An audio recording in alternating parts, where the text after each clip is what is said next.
I walked through the front door of my own home, the heavy scent of funeral lilies still clinging to my black coat and the chill of the cemetery lingering in my bones, only to be met with the sight of my son David and his wife Jessica lounging on my velvet sofa, surrounded by empty takeout containers and a pile of laundry they hadn't bothered to move. They didn't even look up when the door clicked shut. David just grunted a greeting while Jessica continued scrolling through her phone, complaining loudly about how stuffy the house felt. I stood there, a woman who had just buried her last living sibling, feeling like a ghost in my own hallways, and that was the exact moment something inside me snapped. I took a deep breath, dropped my keys on the console table with a loud clatter that finally made them jump, and looked them dead in the eye before saying the words that would change our lives forever. I just got back from the reading of Aunt Agnes's will, and you should know that I've inherited 3 massive, functioning farms in the valley. The transformation was instantaneous. The laziness vanished, the disrespect evaporated, and within seconds they were hovering around me like I was a long, lost queen offering to take my coat, bring me tea, and take care of everything, while their eyes practically turned into dollar signs. Was I wrong for using the news of my inheritance as a psychological litmus test to see just how deep their greed ran? Or would you have done exactly what I did when you realized that your own child only cared about you when there was land and legacy on the line? Tell me, if you were being treated like an invisible servant in your own home, would you have shared your good fortune? Or would you have led the wolves right into a trap of their own making too? And sure, they never took a cent from you. I need to tell you every single detail of the weeks that followed, because while the neighborhood thinks I'm a cold-hearted mother for what I eventually did to David and Jessica, they didn't see the 3 years of emotional neglect I endured, or the way those two were already spending my inheritance before the dirt was even settled on Agnes's grave.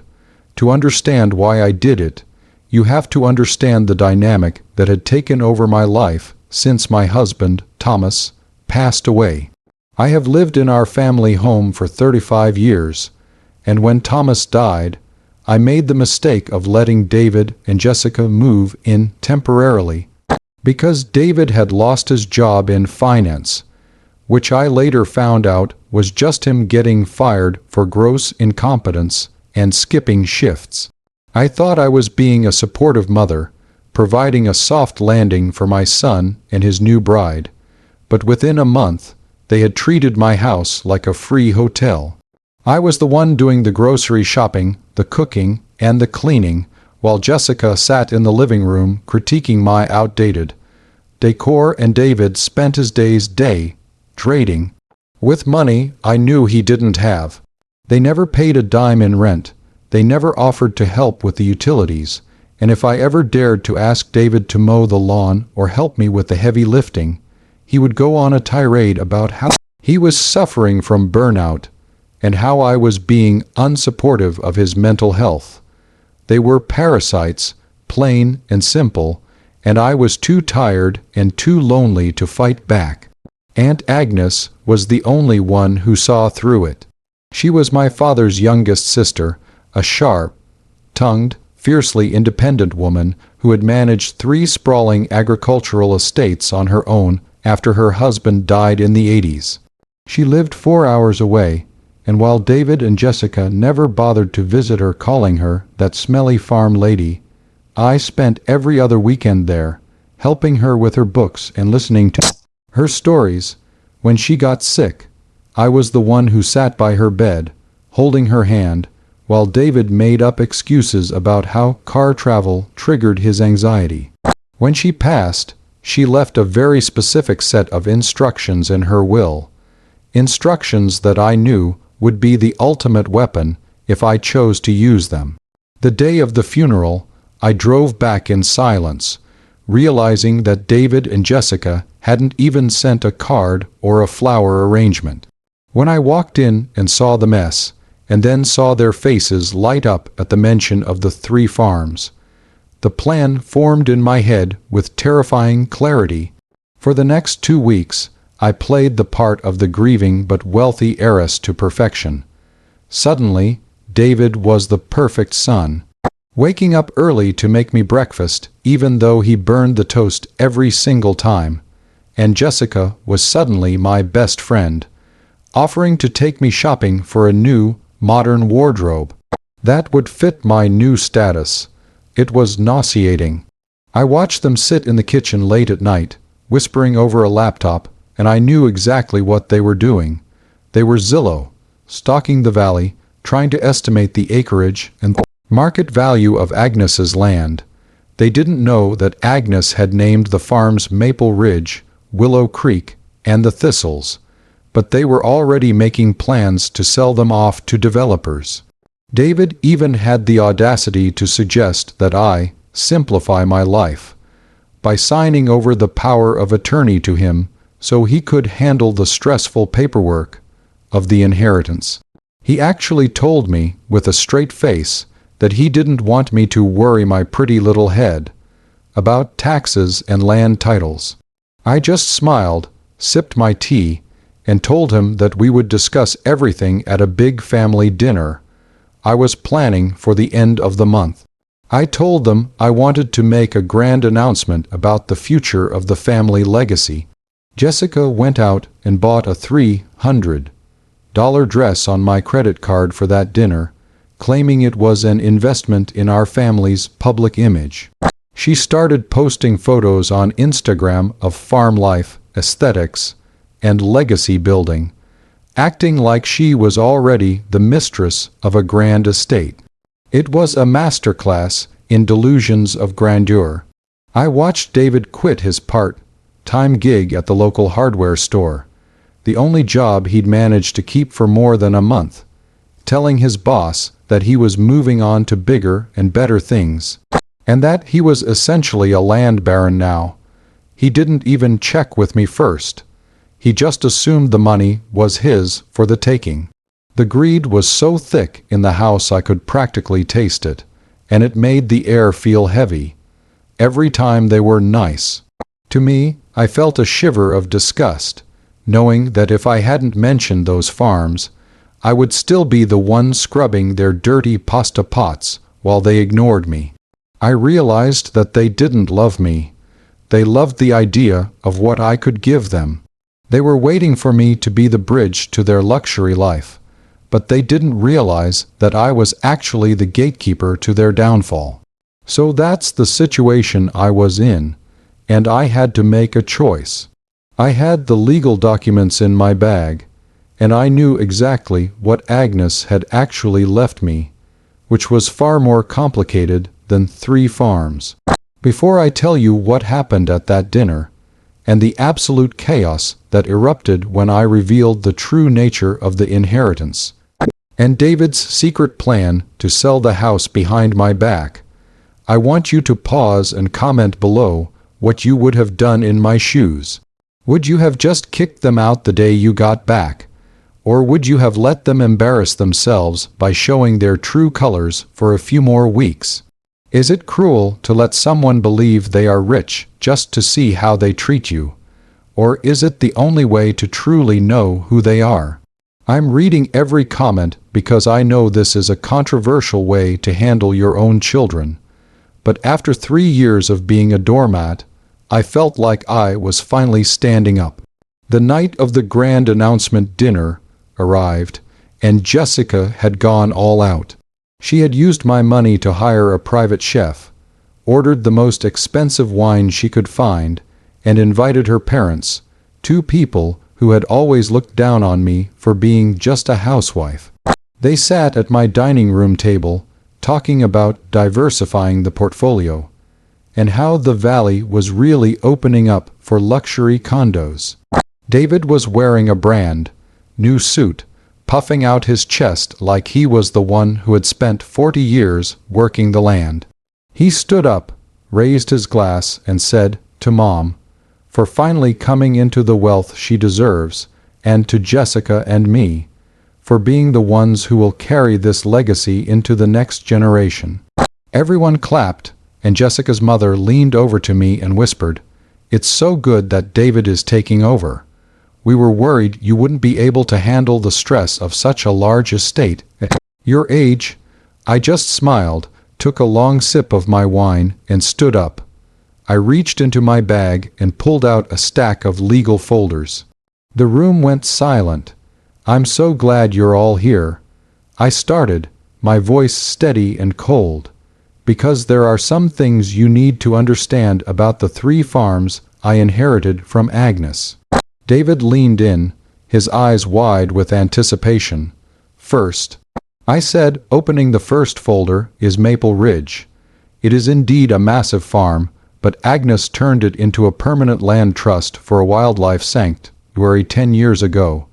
It can never be sold, it can never be developed, and it generates exactly $0 in profit. In fact, the owner is legally obligated to pay for its maintenance out of pocket." The smile slid off David's face like melting wax. I continued. "Second is Willow Creek. This was Agnes's experimental farm. It's currently 300 acres of protected wetlands and a historical site for indigenous artifacts. The government has a permanent easement on it. It's worth millions on paper, but you can't even build a shed on it without a federal permit, and the taxes are astronomical." Jessica's father cleared his throat, looking uncomfortable. "And the third one," David whispered, his voice cracking. I looked at him with a pity that felt like a blade. "The Thistles, that's the one you were most excited about, David, the one near the highway. Well, Agnes sold the development rights to that land 5 years ago to fund a scholarship for rural women. What's left is a small cottage and a goat pasture. But here's the most important part. Agnes knew you wouldn't visit her. She knew you didn't care. So, in her will, she made the inheritance of farms conditional. In order to keep any of the family assets, including this house we are sitting in right now, I had to prove that my heirs were financially responsible and emotionally invested in the family. She left me a secret video, David, a video of her last visit here, where she sat in the kitchen and watched you yell at me for not doing your laundry fast enough while she was hiding in the pantry." The silence in the room was so heavy, it felt like it was crushing the air out of my lungs. Jessica started to stammer, saying it was a misunderstanding, but I wasn't finished. "But that's not why I'm doing what I'm doing tonight," I said, pulling out a final document. "I'm doing this because while I was grieving this past week, I found a folder on our shared home computer. David, you had already contacted a real estate agent to list this house my house for sale. You had forged my signature on a preliminary listing agreement, thinking you could move me into a quaint cottage on one of the farms and take the equity from this place to fund your date rating." David went pale, his suit suddenly looking 2 sizes too big for him. Jessica's parents looked horrified, and Jessica herself looked like she wanted to crawl under the rug. "So, here is the real announcement," I said, my voice rising. "I have officially declined the inheritance of the farms. I have directed the estate lawyer to donate the land titles directly to the sanctuary and the historical society. I don't want the burden. And I certainly don't want you to have the opportunity to ruin Agnes's hard work. As for this house, since David has already done the work of finding an agent, I've decided to move forward with the sale, but I'm selling it to a lovely young couple I met at the funeral, and I'm moving into a luxury apartment downtown by myself. You and Jessica have 48 hours to pack your things. Since you quit your job, David, I suggest you spend that time looking for a place that fits your new status as a man with 0 inheritance and a mother who is finally done being a doormat." The eruption that followed was legendary. David started screaming that I was destroying his future. And Jessica's mother actually had the nerve to call me ungrateful for the care they had shown me over the last 2 weeks. I didn't flinch. I told them that if they weren't out in 48 hours, I would call the police and present the evidence of David's attempted forgery. That shut them up. 2 days later, I watched a moving truck, one they had to pay for with the last of their savings, pull away from my curb. They moved into a tiny one-bedroom apartment on the bad side of town, and Jessica's parents, seeing that the wealth was gone, suddenly found reasons to stop visiting them. The aftermath was a mix of peace and a strange kind of mourning. I lost my son that night, but in reality, I had lost him years ago to his own ego and Jessica's influence. I sold the big family home, took the millions in equity, and I now spend my winters in a warm coastal town and my summers traveling. I've started a small foundation in Agnes's name to help elderly women regain their independence from entitled family members. David has tried to call me a few times, usually when his rent is due, but I have a very simple rule. I don't answer calls from land barons. He is finally learning what hard work looks like, and while it's painful to know my son is struggling, it's far more painful to be the one he's stepping on to stay afloat. The moral of this story is that greed is a mirror. It shows you exactly who a person is when they think no one is watching. If you treat your parents like a stepping stone, don't be surprised when they decide to move and let you fall. David and Jessica thought they were playing a high-stakes game of chess, but they forgot that I was the one who owned the board. If you think I was right to teach them this lesson, like this video and share your thoughts. Was I too harsh to give the land away to charity, or did they earn every bit of that empty plate? Subscribe for more stories about why you should never count your chickens or your farms before they're legally yours. Share your final thoughts on this inheritance trap in the comments section. Would you have kept one of the farms for yourself, or was giving it all away the ultimate power move? I'll see you all in the next story.